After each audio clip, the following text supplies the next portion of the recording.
Muy bien, jóvenes, vamos entonces a retomar.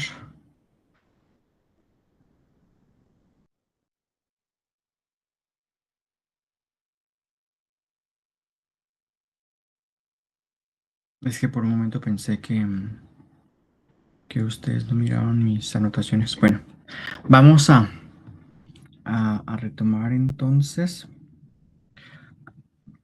Estábamos hablando un poquito de la versatilidad del enlace de carbono, ¿cierto? Bueno, jóvenes, entonces miren, pues aquí tenemos una molécula de pronto tan pequeña, bueno, la más pequeña conformada sería el etano. Uy, permítanme un momento.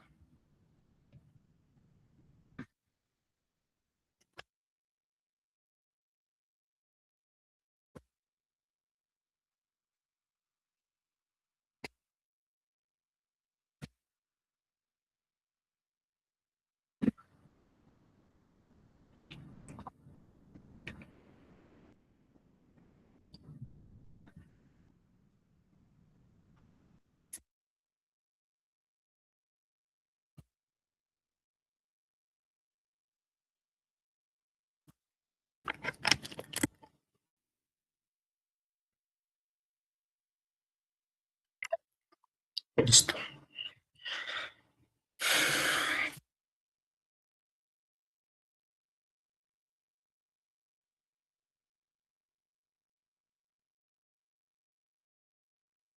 Entonces, ay, Dios mío, esto se quedó pegado aquí.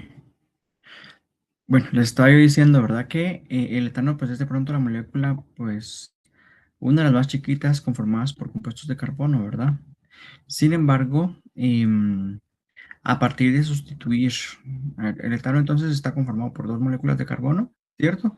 Y aparte está conformado por átomos de hidrógeno, ¿cierto? Entonces son los de carbono, estos son los de hidrógeno, los blanquitos. Entonces, miren, solo a partir de la sustitución de un átomo de hidrógeno nosotros podemos llegar a formar diferentes tipos de moléculas, solo cambiando las propiedades del hidrógeno. Entonces, por ejemplo, algo muy sencillo, los que están de color azul son los nitrógenos y los que están de rojo son los oxígenos. A ver, algo más sencillo, el grupo hidroxilo en sustitución por un hidrógeno ya forma, por ejemplo, el etanol o el alcohol etílico, ¿verdad? El famoso que está dentro de las bebidas alcohólicas. Bueno, entonces, solamente por un sustituyente, ¿cierto? Pero si yo, en lugar de sustituirlo por un hidroxilo, lo sustituyo por un grupo oxo, entonces ya puedo formar el aldehído, ¿cierto? Entonces aquí tenemos un doble enlace con el oxígeno y aquí a este carbono para completar su octeto solo le faltaría un hidrógeno más, ¿cierto? Y aquí dos hidrógenos, ¿cierto? Entonces tenemos un sustituyente con el carbono, uno con el oxígeno y uno con cada uno de los dos hidrógenos acá. Pero en cambio con el aldehído ya sería doble enlace con el oxígeno y uno con hidrógeno, ¿cierto? Ahora, pero si en lugar de que sea un grupo oxo, los otros los sustituimos por un carboxilo, pues ya tenemos el ácido acético, ¿cierto? O el acetato, ¿verdad? Cuando le quitamos el hidrógeno, ¿cierto? Miren, aquí llevamos tres moléculas, solamente sustituyendo por oxígeno. Pero cuando en lugar de esto le formamos, bueno, veamos por este otro lado. Sustituimos un hidrógeno y le ponemos una amina, un grupo amino. Entonces ya nosotros tenemos un amino acá, que sería, por ejemplo, eh, bueno, etanolamina iba a pensar, pero esta ya tendría un alcohol también. Entonces tenemos acá una amina. Ahora, cuando sustituimos acá también, hay diferentes tipos de amina que podríamos sustituir. eh, Hay aminas primarias, secundarias, etcétera. Pero bueno, si al igual que este etano, nosotros le sustituimos acá un grupo de amina, pero además también le sustituimos un nitrógeno por un carboxilo, entonces ya tenemos, miren, acá, aquí tenemos la parte amina y aquí tenemos como la parte del oxígeno, o en este caso sería un carboxilo. Entonces ya tendríamos un aminoácido, ¿cierto? Tenemos el amino acá y aquí tendríamos el carboxilo, o sea, el amino. Y acá tendríamos el carbono carboxílico y aquí tendríamos el carbono alfa, que nosotros le llamamos, ¿cierto? Y a partir de acá, pues habrían los sustituyentes, ¿verdad? Pero en este caso, como es el aminoácido más sencillo, es la glicina, ¿cierto? Entonces vean que covalentemente el carbono entonces puede formar eh, muchos enlaces, puede formar cadenas lineales, entonces a partir de acá puede formar cadenas ramificadas o estructuras circulares incluso. Recordemos el ciclo hexano, el ciclo penteno. Puede formar uniones consigo mismo, es decir, con otros átomos de carbono y también con átomos diferentes al carbono, oxígeno, nitrógeno, etcétera, el que quiera, digamos, ¿va? La mayoría de biomoléculas entonces son derivadas de hidrocarburos. Hidrocarburos, ¿de dónde deriva esto? Hidrógeno, carburos, carbono, ¿cierto? Y que son como fuentes de energía. Esta era la palabra que no se me venía por la otra vez. Hidrocarburos. Hay otra también, que también puede acuñar un poquito más acá. Y entonces, jóvenes, entonces, como vemos acá, dependiendo de los grupos funcionales que estén presentes en las moléculas, en este caso solamente en el etano, así va a dar algunas características específicas de la molécula que está presente allí, ¿cierto? Por ejemplo, el aminoácido, la glicina, por ejemplo, es un componente que forma parte de es un componente de las proteínas, ¿cierto? Y es el aminoácido más sencillo. Pero si nosotros le agregamos otros grupos funcionales en la cadena R, entonces ya le damos una propiedad determinada. De hecho, jóvenes, así también tenemos la clasificación de los aminoácidos polares, por ejemplo, la serina, que vimos, o la cisteína, que tienen un grupo hidroxilo o sulfidrilo respectivamente, son polares, ¿verdad? Pero, por ejemplo, la alanina, la valina, la isoleucina, que en lugar de tener un grupo funcional polar en su cola linfática o en el grupo R, tiene, pues es una cadena, ¿verdad? Alifática y son apolares, ¿cierto? Y de hecho que la clasificación de esos aminoácidos dice que son hidrofóbicos, porque entonces van a emparentar un poquito más con otras colas de aminoácidos que tengan el grupo R hidrofóbico también. Y así sucesivamente. Entonces, si tenemos, por ejemplo, los aminoácidos ácidos como el aspartato, ¿verdad? Y el glutamato. Y bueno, entonces, jóvenes, miren qué interesante. Ningún otro elemento puede formar tantas moléculas de tamaños, formas y composición diferente como lo hace el carbono. Y por eso entonces la versatilidad del átomo de carbono, ¿cierto? Y vemos entonces acá que tenemos diferentes grupos funcionales que se pueden ir formando, ¿verdad? Grupos funcionales y estos se pueden ir formando dependiendo del átomo que tenga unido. Por ejemplo, tenemos que hay átomos o hay grupos funcionales. Entonces, por ejemplo, acá, si yo sustituyo un hidrógeno por otra cosa, por un grupo funcional determinado, puede ser otra cadena de CH3, o sea, un grupo metilo, un grupo etilo. Vean, acá está, este es como el sustituyente o que deriva de una cadena más grande. El grupo metilo, el etilo.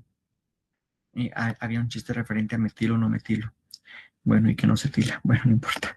Entonces, aquí también hay otro sustituyente como el fenilo, ¿verdad? O sea, que es como un fenol, eh, pero, pero bueno, es sustituyente el fenilo, ¿cierto?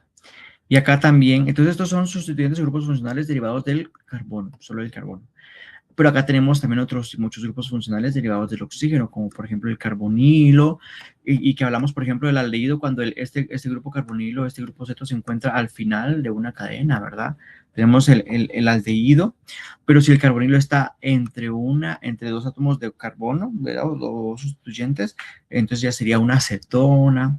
Bueno, vamos a entrar un poquito más en detalle de esto en grupos cuando veamos los grupos por átomos en particular, pero bueno, estos que están señalados acá de verde son los más importantes y los que están predominando en la naturaleza o en las moléculas o en las macromoléculas biológicas. Entonces, por ejemplo, aquí tenemos los carbonilos, tanto el aldehído como el acetona. Aquí tenemos el carboxilo, muy importante también el hidroxilo. Es decir, estos son los grupos funcionales que van a predominar, ¿cierto? El hidroxilo, pues ya habíamos hablado que está, por ejemplo, en los azúcares, ¿verdad? Y los carboxilos, madre santa, ¿en dónde no? En los ácidos grasos, los ácidos grasos, los aminoácidos y en muchísimos otros, y en metabolitos también. Por aquí tenemos algunos otros también. Y el otro, pues también que es como muy importante, es el grupo amino protonado, ¿cierto? Entonces, vamos a ver que entonces aquí están los que, los Los grupos funcionales que se derivan del nitrógeno, ¿verdad? Que tenemos algunos de ellos. Vamos a entrar en detalle un poquito más adelante. Y aquí tenemos también los grupos funcionales derivados del azufre. Por eso están aquí de color amarillito, ¿verdad? El sulfidrilo, el puente disulfuro, el tioéster. Y aquí tenemos los que se derivan del fósforo, como el fosforilo, el fosfanhídrido, el pirofosforilo, etcétera. Bueno, entonces veamos que los grupos funcionales derivados del carbono ya habíamos platicado antes, ¿verdad? Está el metilo, el etilo y el fenilo.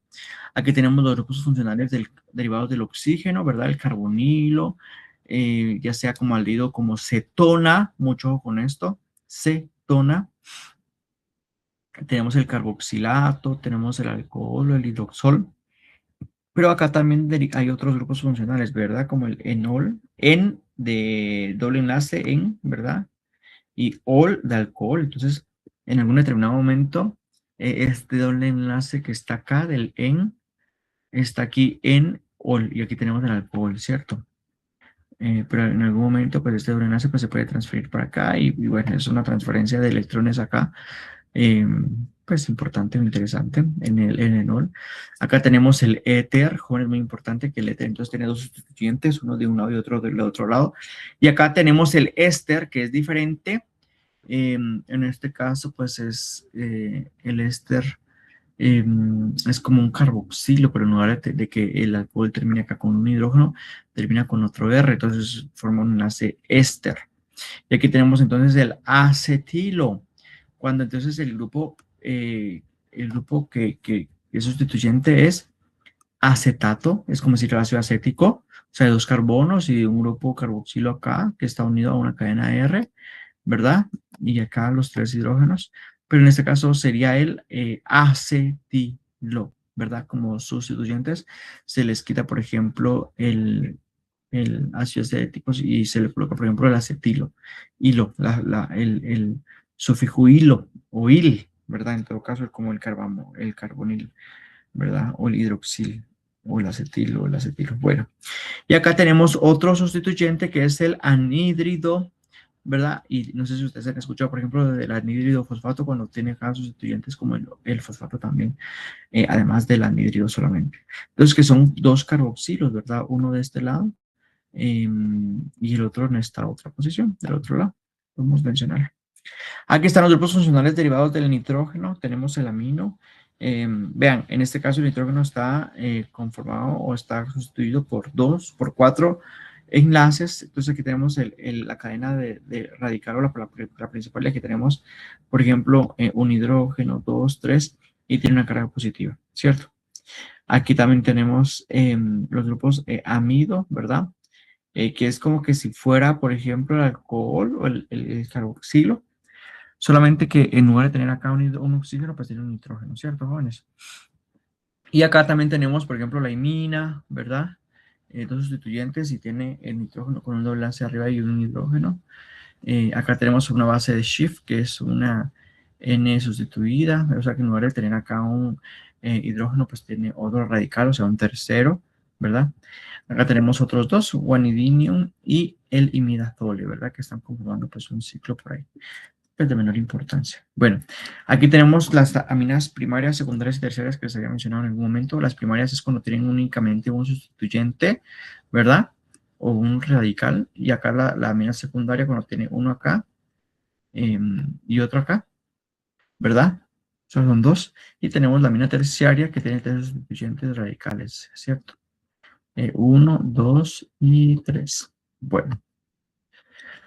Estos son los grupos funcionales que se derivan del azufre y habíamos platicado un poquito de estos. Está el sulfidrilo, o también a veces se le puede llamar como sulfuro, o como, sí, en este caso es el sulfidrilo, sí, sulfidrilo. Acá tenemos el disulfuro. Vean, cuando nosotros tenemos dos aminoácidos y en el otro tenemos, por ejemplo, también otro sulfuro, por ejemplo, como la cisteína, por ejemplo, tenemos la cisteína acá y que está unida, por ejemplo, a la cisteína, pues tiene una terminación SH también, SH igual que esta, pero entonces esto forma parte de otra cadena grande, ¿verdad? Pero cuando entonces tenemos acá que se une un sulfidrilo con un sulfidrino, ¿ya forma qué? El puente disulfuro. o el disulfuro, ¿cierto? Solo a secas, ¿verdad? Entonces, así como muy interesante, ¿verdad? Y que está presente mucho en muchas proteínas, ¿cierto? Es muy común. Y por otro lado tenemos acá el tioéster. Vea, es como el éster que les había dicho hace un ratito, solamente que en lugar del nitrógeno es el azufre, ¿cierto? Em, y acá, ¿verdad? Sustituyendo un sustituyente del azufre en esa posición. Y bueno, tenemos acá también por último los derivados del fósforo, los fosforilos, ¿verdad? El fosforilo pues es un grupo de fosfato, literal, pero acá está como sustituyente, por eso se llama fosforil. Acá tenemos el fosfanhídrido, ¿verdad? Ah, pues creo que se los había como mencionado hace un ratito. Entonces acá tenemos el fosfoanhídrido, anhídrido por estas dos regiones que se encuentran aquí, y aquí un radical, ¿verdad? Y tanto radical de este lado como del otro lado, ¿cierto? Y acá por último tenemos el anhídrido mixto, ¿verdad? Que está conformado por un ácido carboxílico y un ácido fosfórico, ¿verdad? Que también se le puede llamar como acilfosfato, ¿cierto? Bueno, jóvenes, acá nosotros tenemos una molécula representada que es la acetilcoenzima A. Esta es una molécula pues, muy importante que es una molécula que van a ver y estudiar muchísimo en bioquímica 2 es la centralidad del metabolismo, del metabolismo que une incluso el anabolismo con el catabolismo degradar, y todas las moléculas van a normalmente pasar a irse degradando poco a poco, ¿verdad? A irse degradando moléculas pues de dos carbonos, como por ejemplo el acetilo. Vean, entonces por ejemplo el nombre de la coenzima se llama precisamente acetilcoenzima. ¿Pero por qué? Porque esa es una forma fácil de transportar el acetilo, ya sea para como degradación del catabolismo y aparte como precursor sintético para el anabolismo. Anabolismo como construir, fabricar como parte más compleja. Entonces, vea, entonces por ejemplo aquí tenemos que la coenzima, ¿cuántos grupos funcionales tiene la coenzima? Tiene acá, por ejemplo, el grupo amino, tiene acá, por ejemplo, es uno similar al imidazol, acá tenemos el grupo fosforilo, acá tenemos el fosfonhídrido, aquí tenemos los metilos, dos metilos, ¿verdad? Uno acá y otro acá, hidroxilo. Acá tenemos un grupo amido y vean el sustituyente que tenemos del otro lado, es otro carbono, ¿cierto? Acá tenemos entonces un amido, ¿verdad? Que por ahí creo que se repetía otro amido. Y por último tenemos el tioéster, ¿cierto? Pero algo muy importante acá, que la coenzima A es todo esto de aquí, miren, hasta acá, de acá. El éster o el acetil coenzima es esto, vean, el acetilo, y por eso se llama acetilcoenzima todo esto. Entonces vemos acá, por ejemplo, que según el color o según el tipo de átomo que tiene, pues así son los colores en la representación de diagramas, ¿cierto? Entonces las bolitas de color rojo normalmente son los oxígenos, las de blanco son los hidrógenos, los azules los aminos, sí, nitrógenos que diré. Y acá tenemos un amarillito que probablemente haga referencia al azufre, ¿cierto? Entonces acá tenemos grupos funcionales varios en la misma molécula. Bueno, es algo que no les he dicho. Aquí tenemos una tareita.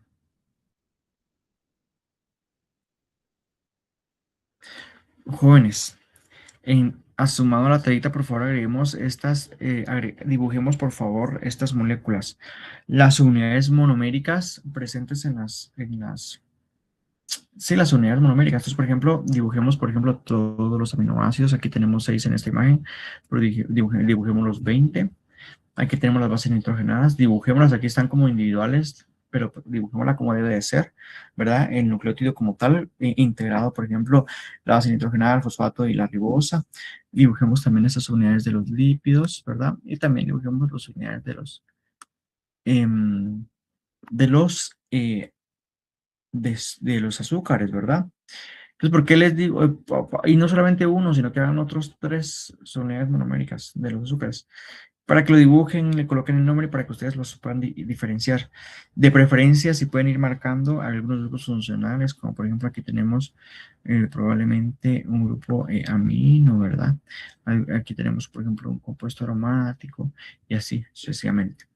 Identifiquémonos, por favor, con colorcitos, de preferencia que si les pueden marcar los colorcitos como lo que está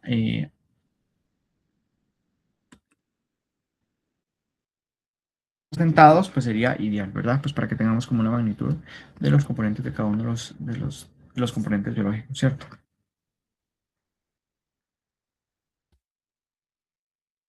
¿Tienes dudas hasta el momento?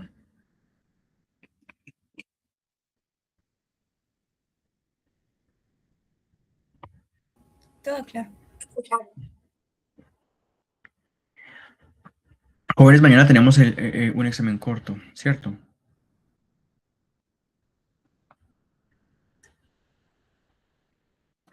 ¿O preferirían que el examen corto fuera el jueves? Y así tendríamos un poquito más de material para evaluar. Bueno, por ahí alguien creo que había desactivado su micrófono.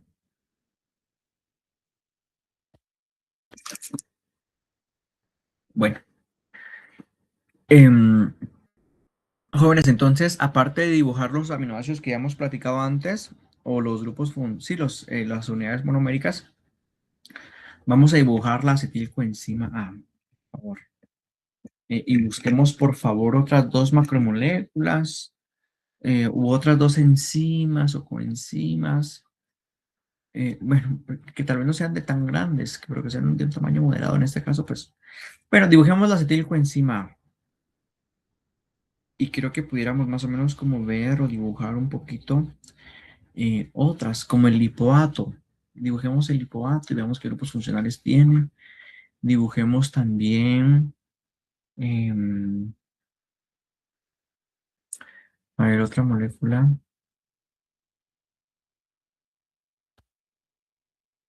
Creo que con esas. Bueno, yo creo que con esas estamos bien de momento, ¿verdad? Pero si de pronto quisieran hacer unas dos moléculas que sean, que tengan unos dos o cinco grupos funcionales más, pues creo que lo pudiéramos hacerse. Bueno. Bueno, algo muy importante de lo que hemos visto hasta el momento, que entonces hemos visto grupos funcionales, esto es como muy básico, como ya les había mencionado. Sin embargo, pues todos estos grupos funcionales pues van a estar presentes en moléculas que son de tamaño relativamente pequeño, ¿verdad? A todo este conjunto de moléculas orgánicas pequeñas nosotros les llamamos, bueno, a estas moléculas pequeñas nosotros les llamamos metabolitos, ¿cierto? Metabolitos. Hay metabolitos primarios, que son los que son como muy ubicuos y que están presentes en casi todos los compartimentos celulares. Cuando digo compartimentos se refiere al citosol, adentro del núcleo, dentro de la mitocondria, extracelularmente, y tiene concentraciones diferentes en cada uno de estos compartimentos. Háblese, por ejemplo, del potasio. Jóvenes, ¿alguien de ustedes sabe el potasio en dónde se encuentra en mayor concentración? ¿Adentro de la célula o afuera de una célula? Adentro. Muy bien, adentro. Y extracelularmente la concentración de potasio es bajísima. Por eso es que cuando este es un dato para los químicos biólogos probablemente, cuando nosotros vamos a pinchar a la gente y de repente vemos que el tubito está rojito, rojizo, o sea, quiere decir que hubo una hemólisis en el momento de pinchar, o sea que provocamos daño un poquito al pacientito. Pero si está hemolizado el tubo, nosotros no deberíamos de procesar muestras ahí. ¿Por qué? Porque los componentes que se encontraban adentro de los eritrocitos se han elevado y se han alterado, por ejemplo, algunos parámetros. Entonces, algunas enzimas que están muy presentes en los eritrocitos o internamente, o se liberan, por ejemplo, el potasio, la SAT, la LDH, entre algunas otras enzimas. Entonces, ahí hay muchas interferencias, ¿verdad? Pero bueno, ¿por qué les puse el ejemplo de este? Porque el potasio adentro del cuerpo está a una concentración altísima, em, em, más de 100, más de 100 micromolar. Sin embargo, la concentración, por ejemplo, o milimolar, sin embargo, la concentración, por ejemplo, perdón, extracelularmente, es de 3 o 4 o 5, o sea, comparado de tres a 5, comparado a más de 100 intracelularmente, o sea, sí es como una diferencia abismal. Y así la glucosa, así el sodio, así muchísimos otros componentes. Entonces, los metabolitos, bueno, y hay metabolitos secundarios también que no están presentes en todos los organismos, sino que son producidos pues por algunas plantas particulares. Entonces, por ejemplo, para los químicos farmacéuticos, por ejemplo, no sé si ya les ha tocado hacer algunos extractos metabólicos utilizan diferentes solventes, como por ejemplo, qué sé yo, butano, ciclopentano, butanol. Hay diferentes solventes que pueden utilizar para poder extraer algunas propiedades de las plantas. Entonces, algunos metabolitos son secundarios pues porque no son producidos pues por todos, ¿verdad? Por ejemplo, nosotros hay algunos nutrientes eh, que no producimos, pero algunas especies vegetales sí, por eso. Entonces, bueno, los metabolitos entonces son los conformados por aminoácidos, nucleótidos, ácidos o algunos iones, ¿verdad? Y que están en concentraciones relativamente pequeñas como de micromolar o de nanomolar, es decir, una concentración muy bajísima, que tiene una masa relativa como de aproximadamente 100 o de 500. Es decir, pensemos, la masa relativa, por ejemplo, del hidrógeno es de 1, del carbono es de 12, del nitrógeno es de 14. Y si estamos diciendo que estos metabolitos tienen una masa relativa de 100 de 500, es decir, podemos ir pensando, bueno, entonces son pequeñitos, probablemente tendrán unos 4, 5, 6, 7 carbonos, o sea, es decir, o de pronto algo un poquito más elaborado como de unos 15 o algo así, pero todos son de masa relativamente pequeña, ¿cierto? Y todos estos, como les estaba yo diciendo, tienen una concentración determinada y específica en cada compartimiento celular, incluso en cada organelo. Hay una concentración específica de cada uno de esos componentes en cada célula, ¿verdad? De hecho, jóvenes, nosotros le llamamos que al conjunto de todos estos metabolitos, nosotros le llamamos metaboloma. Jóvenes, investiguen a qué se refiere metaboloma. Pero bueno, se los voy a decir un poquito como de forma general. El metaboloma entonces es el conjunto de todos los metabolitos, es decir, de los compuestos pequeños que están presentes en una célula, por ejemplo, o en un organismo, ¿verdad? Entonces, ese es el metaboloma. Eh, una forma sistemática de estudiar el metaboloma es por medio de la metabolómica, que es como una caracterización sistemática del metaboloma, ¿cierto? Es como una clasificación, etcétera, etcétera. Entonces, veamos un poquito el dogma central de la biología molecular. Ya hemos platicado un poquito de que el ADN que se encuentra en el núcleo está conformado por nucleótidos, pero los nucleótidos, pues las macromoléculas son los ácidos nucleicos, el ADN y el ARN.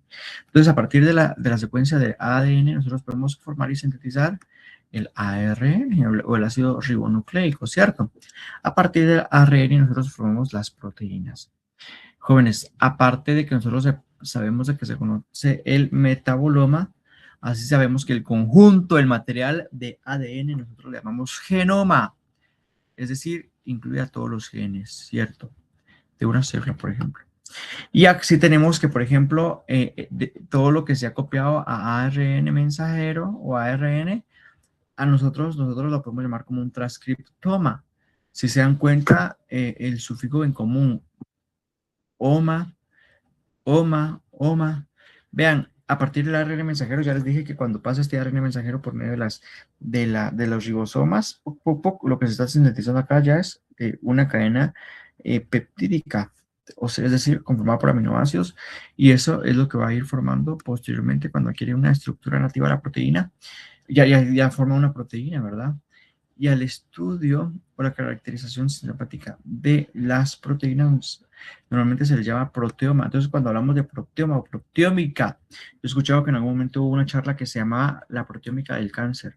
Es decir, todas las proteínas que están presentes en células cancerosas, ¿verdad? Y así. Entonces, jóvenes, el conjunto de todos estos, de azúcares, nucleótidos, aminoácidos, lípidos, pues moléculas de relativamente baja masa relativa, ¿cierto? Nosotros le llamamos a todos estos individualmente metabolitos, ¿cierto? Metabolitos, ¿verdad? De bajo tamaño molecular y todo eso. Pero el conjunto de todos estos ya es o conforman nuestro metaboloma, ¿cierto? Entonces vemos que también el genoma entonces incluye la secuencia completa del ADN celular. Es decir, imagínense ustedes cuántos genes no tenemos nosotros y toda la secuencia completa. Es el genoma. Vean que por los años, hace algunos años como por los 2000 empezó que se secuencia el genoma completamente. Que no sé, o sea, eran logros muy importantes, ¿verdad? Pero bueno, que hoy todavía de pronto hay algunas cosas que no se conocen, pero, pero ahí va avanzando la ciencia. Entonces, el proteoma es el conjunto entonces de todas las proteínas en una célula. El glicoma, vean, no habíamos hablado del glicoma, pero entonces el glicoma es el conjunto de todas, son todas las moléculas que contienen glúcidos, ¿sí? Y por último tenemos el lipidoma. El lipidoma, que no mencionó en esta diapositiva, pero es todo el conjunto de moléculas que están conformadas por lípidos, ¿sí? Entonces, vean, normalmente hablamos metabolitos a las que tienen una masa relativa baja, como de 100, 500. Sin embargo, también están las macromoléculas. Las macromoléculas normalmente están constituidos a partir de oligómeros, que ya son como varias unidades monoméricas unidas entre sí por enlaces covalentes. Estos oligómeros entonces a la vez están compuestos por monómeros, ya los había mencionado. Normalmente entonces hay macromoléculas que nosotros podemos clasificar, ¿verdad? Como las macromoléculas informativas. Las macromoléculas informativas normalmente son los ácidos nucleicos y las proteínas, es decir, el ADN, el ARN y las proteínas. Y cuando les digo las moléculas informativas, porque entonces a partir de conocer, por ejemplo, el ADN, yo puedo más o menos saber cuál es la secuencia del ARN mensajero y a partir del ARN mensajero puedo saber cuál es la secuencia de ácidos nucleicos, ¿cierto? Em, Sí, ¿verdad? Entonces, pues por eso son macromoléculas informativas. Y luego, ¿qué es lo que pasa para que se formen o se sinteticen las otras moléculas, como por ejemplo los glúcidos, los lípidos? Ah, pues porque hay unas proteínas que son enzimas que van a participar entonces en la catálisis y en la transformación de algunos componentes de estos, ¿cierto? Bueno, veamos entonces, listo. Veamos entonces ahora la estructura tridimensional o lo que nosotros denominamos como una configuración, ¿cierto? Em, la configuración jóvenes, bueno, eh, normalmente em, esta es como una disposición tridimensional que están adoptando los grupos funcionales en una molécula, ¿sí? Entonces, por ejemplo, los enlaces covalentes y los grupos funcionales, ¿verdad? Todos pues son importantes, ¿verdad?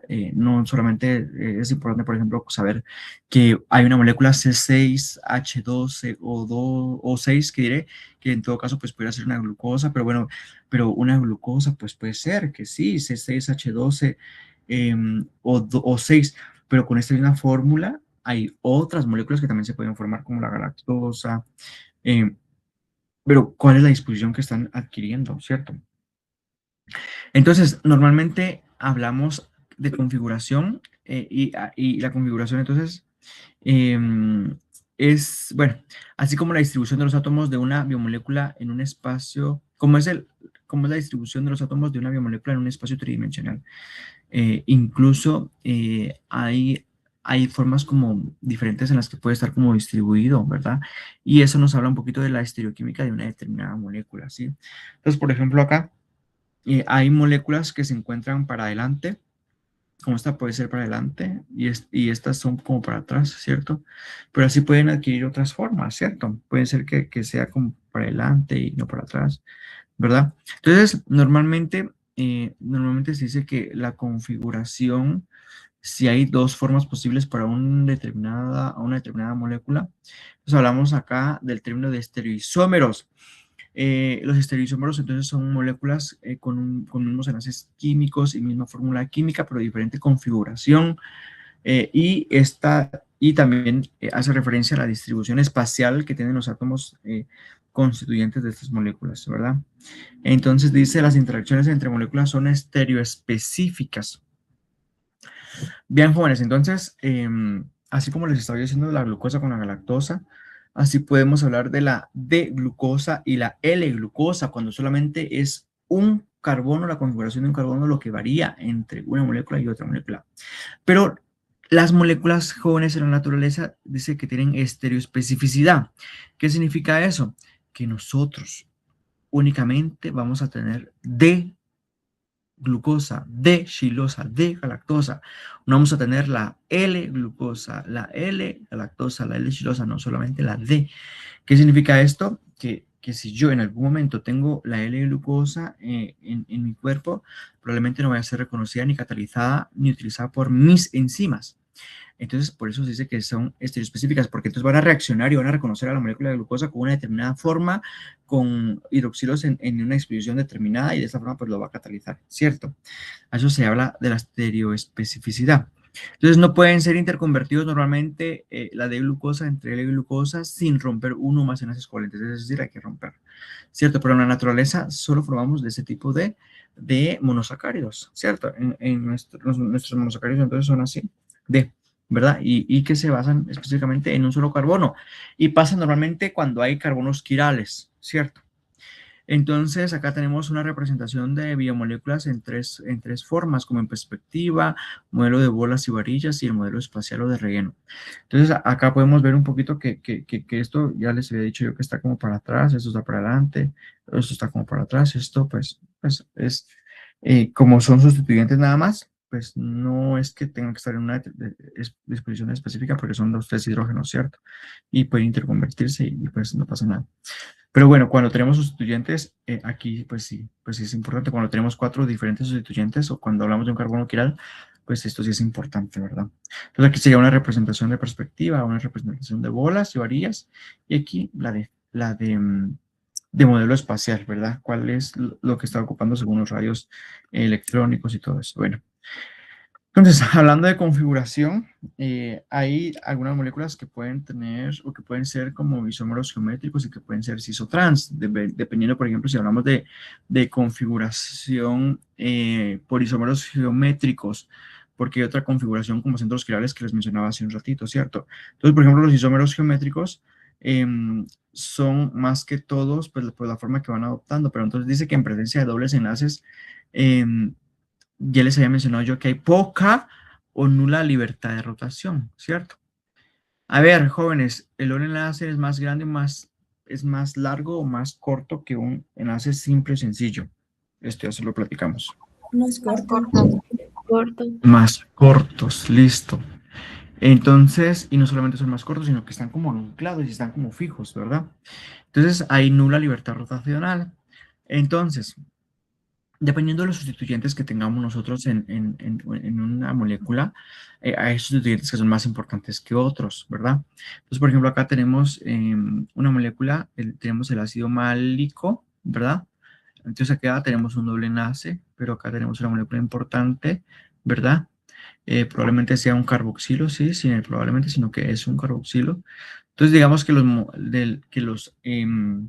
digamos que los sustituyentes importantes en esta molécula de cuatro carbonos, pues son dos ácidos carboxílicos, ¿cierto? Pero como tenemos un doble enlace, cuando tenemos un doble enlace, estos pueden situarse o para arriba o para abajo, tanto en uno como en otro carbono, ¿cierto? Entonces, por ejemplo, cuando los dos se colocan del mismo lado de la cara del doble enlace, nosotros decimos de que es un ácido maleico cis, ¿verdad? Porque los dos carboxilos están en la misma disposición. Pero hablamos de otra molécula, en este caso ya estaríamos hablando de otra molécula, que en este caso es el ácido fumárico, ¿verdad? Que en este caso los sustituyentes, uno es en cis y el otro es en disposición también trans, o sea, perdón, aquí tenemos la molécula cis, aquí tenemos la representación de la molécula en disposición trans, es decir, que uno está de un lado, el sustituyente principal, y el otro está del otro lado, ¿verdad? El carboxilo está del otro lado, en el caso del ácido fumárico. Jóvenes, ambos, bueno, especialmente el ácido fumárico es un sustituyente o es un metabolito que está presente en el ciclo de Krebs. Es un ciclo que van a estudiar ustedes muy bien en bioquímica 2, o sea, por eso es muy importante que se preparen y estudien esto pues de forma pues muy exacta, muy precisa, ¿verdad? Y el ácido maleico pues va a tener una función muy importante también, especialmente en la regeneración de los NADH, algunos componentes pues aceptores de electrones. Veamos entonces la configuración por medio de los centros quirales, ¿verdad? Se dice que cuando un átomo de carbono tiene cuatro sustituyentes diferentes, en este caso, por ejemplo, tienen un sustituyente A, B, X y Y, son cuatro diferentes. Estos pueden disponerse de dos maneras estereoisómeras posibles. Entonces, cada una de ellas es una imagen especular de la otra, o sea que son enantiómeros. Aquí hablamos de estereoisómeros Aquí hablamos de enantiómeros cuando son la imagen especular una de la otra, ¿cierto, jóvenes? Y de hecho, que yo les digo que intenten colocar sus manos así, ¿cierto? La mano es, o sea, es como que si yo tuviera un espejo acá y me va a reflejar exactamente la mano, ¿cierto? No tengo un espejo acá movible. Creo que no, pero ustedes lo pueden tener. Entonces son imágenes especulares una de la otra, ¿cierto? Por aquí tenemos pulgar con pulgar, índice con índice, medio con medio, anular, anular, y aquí tenemos el meñique. Sin embargo, estos no se pueden superponer. Cuando yo quiero hacer esto, vea, aquí me queda el uno, aquí me queda otro. Es decir, no es igual, no es la misma molécula, son diferentes. Lo mismo pasa con esta configuración, ¿cierto? Entonces, por ejemplo, acá tenemos el A, B, Y y X, que esa es la imagen especular de esta molécula. Entonces, si yo roto esto acá, bueno, aquí tenemos la imagen especular una de la otra, ¿cierto? Aquí es la imagen especular de esta, pero si yo roto esto acá, el X va a pasar acá, el B va a pasar acá y el Y va a pasar acá, ¿cierto? Pero esta molécula no es igual que esta, vean. Por aquí tenemos B y B, ¿cierto? B y B. Pero acá, en lugar de que sea X, en lugar de que sea X, tenemos Y, y aquí en lugar de que sea Y, tenemos X. Es decir, y solo por esta característica ya no son iguales, ¿cierto? Es decir, esta es una molécula y esta es otra, podría ser otra molécula, ¿cierto? Pero esta misma rotada no es la misma, no vamos a llevar la misma que esta. Y la interconversión entre una y otra tendríamos que cortar enlaces para poder degradar y luego unir, ¿cierto? Pero en la vida, pues, o en la naturaleza, pues esto solamente pasa pues, para cuando es un requisito, ¿verdad? Es una pues, parte de una ruta metabólica, ¿cierto? Entonces, tenemos dos formas diferentes de disponerse y estos nosotros llamamos estereoisómeros. Cada una de estas es una imagen especular una de la otra, por eso son enantiómeros. Y se dice también que las propiedades químicas son similares o idénticas. Similares o idénticas las propiedades químicas, ¿sí? Sin embargo, estos van a diferir en propiedades físicas y biológicas. Es decir, lo que les decía hace un ratito, ¿verdad? La D-glucosa no va a tener la misma función que la L-glucosa en el cuerpo, no va a ser utilizada de la misma manera, ¿cierto? Y eso solamente es porque la disposición de uno de los átomos que están presentes en uno de los carbonos de la glucosa es diferente, ¿cierto? Es L. Y no es así como en la naturaleza, ¿cierto? Y también van a diferir en propiedades físicas porque cuando nosotros tenemos una solución, por ejemplo, tenemos una solución de glucosa. Bueno, tenemos una solución particular de glucosa, pero si cuando nosotros pasamos un haz de luz, estas pues va a difractar o va a desviar los rayos hacia una determinada región, ¿verdad? Sin embargo, cuando nosotros hacemos eso con una solución de L-glucosa o con eh, estereoisomería diferente, la desviación de la luz va a ser al otro lado. O sea, es decir, las propiedades físicas y biológicas son diferentes en estas, pero las propiedades químicas pues, son muy similares, ¿cierto?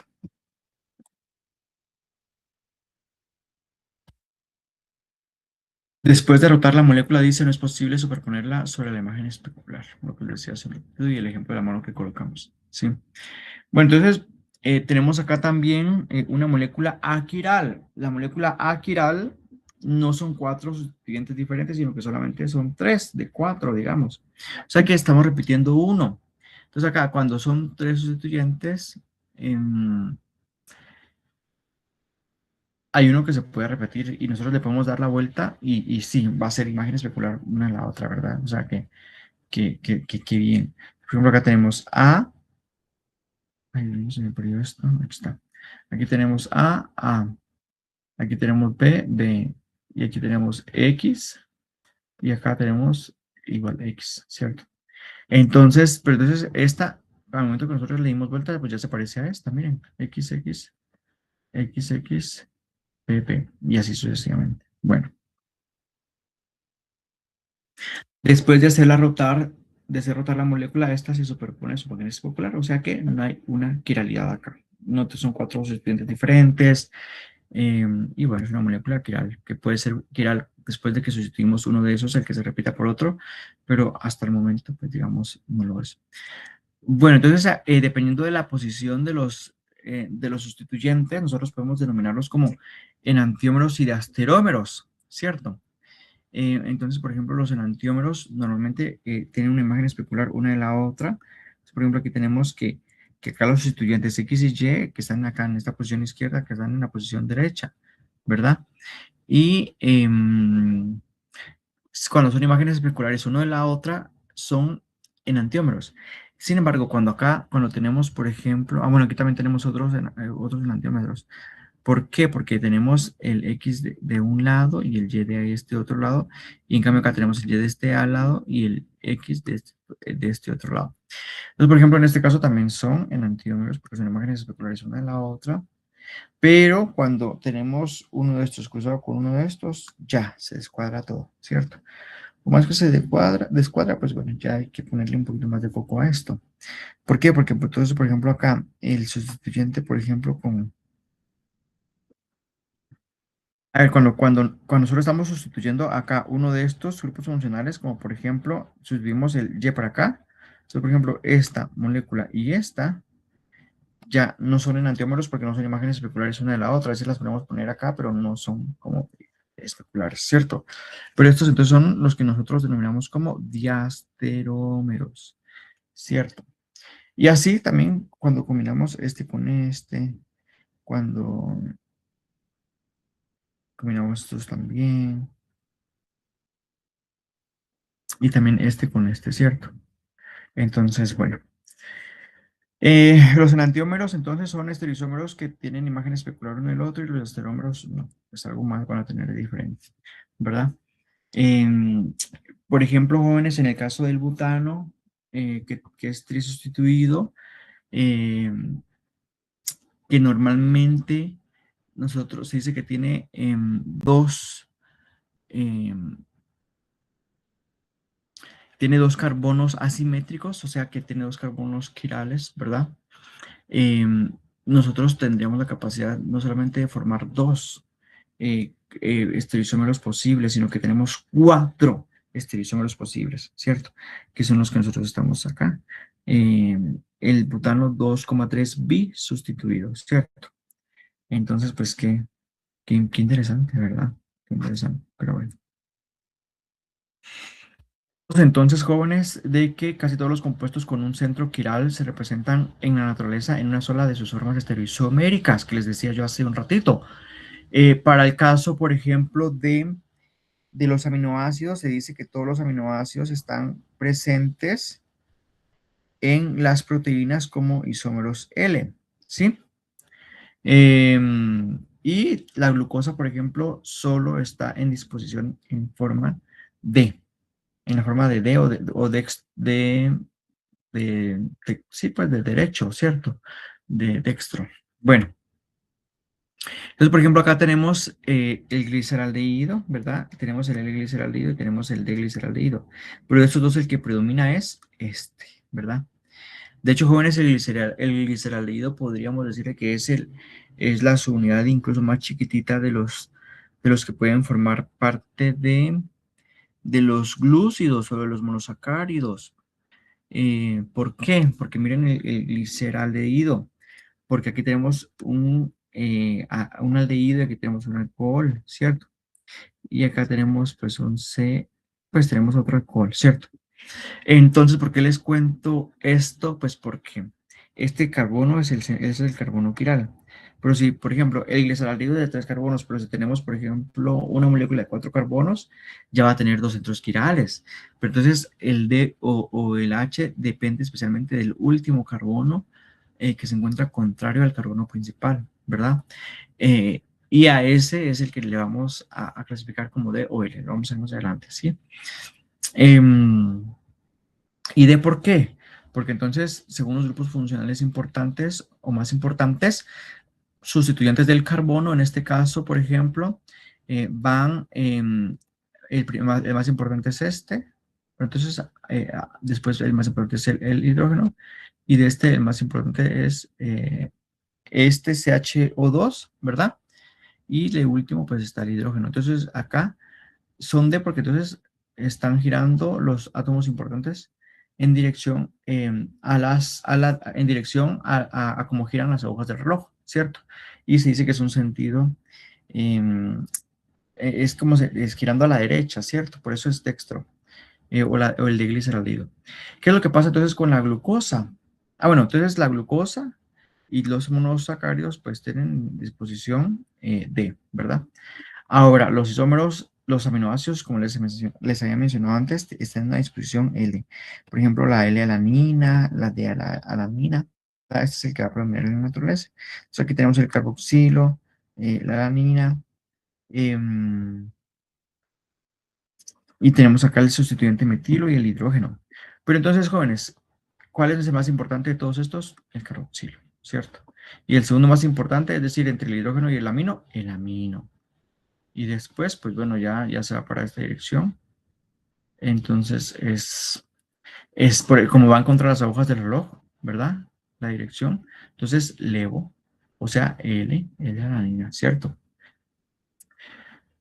Jóvenes, lo otro que les decía de la estereoespecificidad es porque si son complementarias estas moléculas con las enzimas que los van a catalizar, significa que las enzimas también tienen quiralidad y tienen estereoespecificidad, ¿cierto, jóvenes? Entonces, bueno.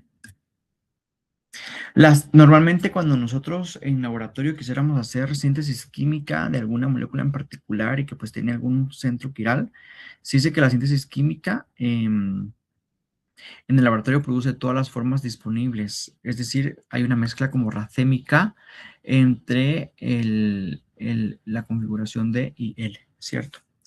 Em, bueno, ahí estamos. ¿Qué más? La síntesis química en el laboratorio. Ajá. Bueno. Bueno, jóvenes, ahora, aparte, habíamos estado hablando de la configuración, ¿cierto? Y ahora vamos a hablar de conformación.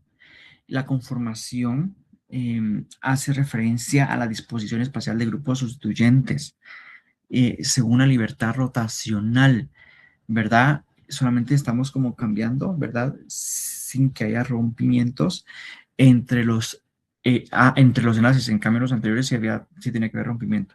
En cambio, acá la conformación es una disposición espacial de los grupos estudiantes, es decir, de ahorita estoy aquí, después me puedo mover para acá y así sucesivamente, ¿verdad? Entonces hay una libertad de rotación alrededor de los enlaces simples o sencillos y pueden adoptar entonces posiciones diferentes. Eh, entonces, por ejemplo, cuando hablamos del etano, por ejemplo, tenemos el etano, ¿verdad? Vamos a ponerlo como una cosa como por acá, no sé cómo ponerlo. Este, tenemos una molécula, ¿verdad? Como por ejemplo aquí, digamos, ¿verdad? No, vamos a ponerlo con lapiceros. Tengo por aquí. Entonces, tenemos un etano, ¿verdad? Y tenemos acá sustituyentes. Entonces, aquí puede haber cierta libertad rotacional, ¿verdad? Entre uno y otro, ¿verdad? Entonces, cuando tenemos dos sustituyentes, acá, por ejemplo, y uno está por acá, un sustituyente está por arriba y el otro está como por acá, ¿verdad? Llega un momento en donde hay disposiciones espaciales de los átomos que pueden ser como más estables unas que las otras. Vean, jóvenes, esto es energía potencial que la podemos ver en un diagrama, ¿verdad? Energía potencial que aún puede aumentar según la conformación que están adoptando por la posición de los sustituyentes de esta molécula. Entonces, por ejemplo, acá tenemos que aquí hay una energía potencial determinada, ¿cierto? Energía potencial determinada en kilojoules por moles, que lo que significa que estas son la molécula más estable, o sea que tiene una energía potencial como de cero, muy cercana a cero, pero esta molécula tiene una energía potencial como de 2 kilojoules por mol. ¿Qué significa esto? Que tiene, que tiene una inestabilidad más alta o más elevada. ¿Pero por qué? Porque entonces quiere decir que hay dos átomos que están como muy cercanos uno del otro, ¿verdad? Que si yo los tengo aquí muy cerca, están provocando así como una como determinada como repulsión, pero si yo giro acá, ¿verdad? Entonces esto ya, como que la molécula se relaja y entonces está como con una menor energía. Entonces esto es alta energía potencial y aquí baja energía potencial. Y si se dan cuenta, hubo una rotación eh, de 0 a 60 grados. Entonces, por ejemplo, acá, por ejemplo, em, a ver, si yo divido esto en 3, tiene un ángulo de 120 aproximadamente, ¿verdad? De 120 entre uno y otro. Pero si yo acá esto, en lugar de rotarlo 120, lo roto 60 grados centígrados, entonces me van a quedar que los estudiantes que se quedan acá fijos de un solo lado, ¿verdad? Estos de atrás se quedan ahí de un solo lado, pero el otro va a girar levemente para acá, 60. Entonces, digamos, si esto es 90, un ángulo recto, 60 debe ser una cosa como esta, ¿cierto? Una cosa como acá. Entonces, si tenemos un giro entre uno y otro de 60, ¿verdad? En lugar de estar como, o sea, vamos a girar uno como, entonces si lo vemos como desde acá, ¿verdad? Tenemos acá algo en un determinado momento, pero cuando gira 60 grados centígrados como para allá, entonces vean, quedan como alternaditas estas. Entonces, si ven, los de atrás están aquí en esta posición, pero los de adelante están en una posición diferente, como alternada, ¿cierto? Entonces, esto ya es un poquito más libre, como quien dice, ay, ya no estoy ocupando el espacio de alguien más, ya no tengo que como preocuparme, qué sé yo, ¿verdad? Como que si los átomos hablaran, pero bueno, es para que ustedes piensen cómo pudiera ser como la interacción ahí intramolecularmente, ¿sí, verdad? Pero bueno, ¿qué es lo que pasa? Si yo vuelvo a hacer otro giro de otros 60 grados, ¿verdad? Entonces ya quedan otra vez eclipsadas. Entonces la energía potencial vuelve a subir, entonces otros 60 baja y así sucesivamente, ¿verdad? Jóvenes, de hecho que la energía de las diferentes moléculas, la energía potencial de las diferentes moléculas y por las cuales al momento de que hay una transformación química se dice que liberan energía o que provocan reacciones exergónicas, porque entonces de tener una energía de 60 o de 40 la bajan a 20 o a 10 o a 0, pues hay liberación de energía. ¿Pero por qué? Por el impedimento de la conformación de los grupos que están dispuestos, eh, sí, o que están repartidos, ¿verdad? Dentro de la molécula, ¿verdad? Y ojo que este cambio se da sin que haya rompimiento de enlaces, no como lo que vimos anteriormente, ¿verdad? Y así entonces para muchas moléculas, igual para moléculas voluminosas, ¿verdad?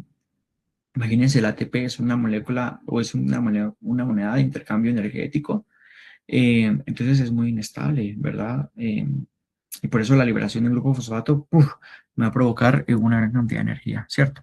Entonces aquí tenemos, jóvenes, la estructura tridimensional de las biomoléculas grandes. Aquí tenemos una macromolécula, probablemente es una enzima. Y aquí tenemos, por ejemplo, un sitio activo, ¿cierto? El sitio activo es donde va a ocurrir específicamente una transformación, donde va a agregar o donde va a venir y va a disponerse un sustrato y que va a modificarse. Entonces, la estructura tridimensional de biomoléculas grandes y pequeñas es primordial en sus interacciones biológicas. Es decir, si una molécula no está en su estructura tridimensional nativa o en la que debe de estar, pues entonces em, probablemente no vaya a ejercer su función adecuadamente, ¿cierto? Es decir, tiene que estar en su estructura tridimensional o que también nosotros la podemos llamar como en su estructura nativa. Le llamamos estructura nativa cuando ha adquirido la energía potencial más estable posible, ¿verdad? Y que ahí está súper bien. Entonces dice que las enzimas son también moléculas quirales o son quirales también y estereoespecíficas. Es decir, en esta bolsita o en este sitio activo que nosotros estamos ampliando acá, solo le va a caber una molécula de glucosa, la de glucosa específicamente. Pero en dado caso esta fuera una exoquinasa, ¿verdad? O una glucoquinasa. Pero si hablamos de una galactoquinasa, quiere decir que ya no reconoce glucosa, sino que reconoce ¿cuál? Galactosa, que ya tiene una disposición de uno de sus átomos en forma diferente, ¿verdad? Y entonces, pues bueno, por eso hablan de estereoespecificidad. Y jóvenes, esta es la base por las cuales se dan diferentes reacciones en la naturaleza, como por ejemplo la interacción enzima-sustrato, el que es estereoespecífico es porque hay complementariedad entre el sustrato y el sitio activo de la enzima. La interacción que sea, por ejemplo, entre una hormona y su receptor. A ver, díganme el nombre, escríbame por ahí el nombre de alguna hormona que ustedes conozcan. A ver, todos escríbanme por ahí el nombre de una hormona. Entonces,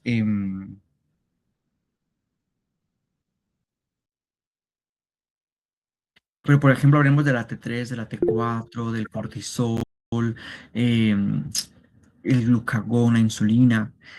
Todos ellos tienen receptores y a dónde van a dar. Es decir, que la hormona al momento de interactuar con su receptor, hay una cierta complementariedad también que es la que desencadena una determinada función, un efecto, ¿cierto? Y no solamente eso, sino que también la reacción antígeno-anticuerpo. A ver, ¿a quienes les dio COVID en algún momento de la vida y escucharon de que hay pruebas, hay antígeno de COVID, que PCR de COVID? Bueno, pues estas reacciones antígeno que desarrollan una respuesta. ¿Y quiénes lo atacan? Los anticuerpos, para que los anticuerpos puedan reconocer al antígeno. El antígeno es el virus y el anticuerpo pues, es una proteína que nuestro cuerpo sintetiza pues, como un mecanismo de defensa. Lo reconoce, pero porque hay cierta complementariedad también. Y de hecho que los anticuerpos que nuestro cuerpo fabrica, lo fabrica conociendo, identificando adecuadamente al antígeno, al virus o cualquier otro organismo externo, ¿verdad? Y al momento de reconocerlo, pues crea como la maquinaria para poder venir y ¡puf! Atacarlo, ¿verdad? Entonces estas interacciones enzima, sustrato, hormona, receptor, antígeno, anticuerpo, pues son estereoespecíficas. Bueno, cierto, jóvenes. Jóvenes, entonces pasamos a la parte de los fundamentos físicos. Sin embargo, pues vamos a dejar la clase hasta acá.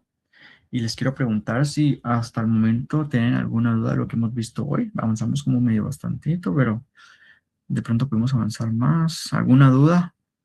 No sé, díganme.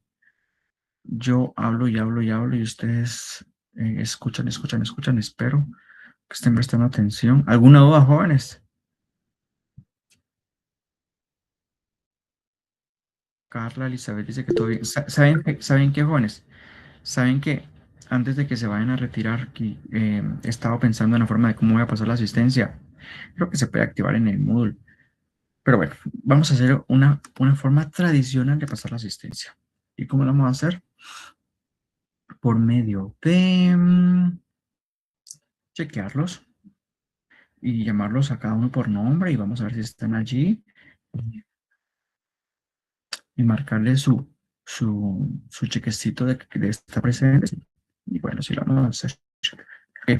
Es algo medio sencillo, como me regresar a la antigüedad, ¿cierto?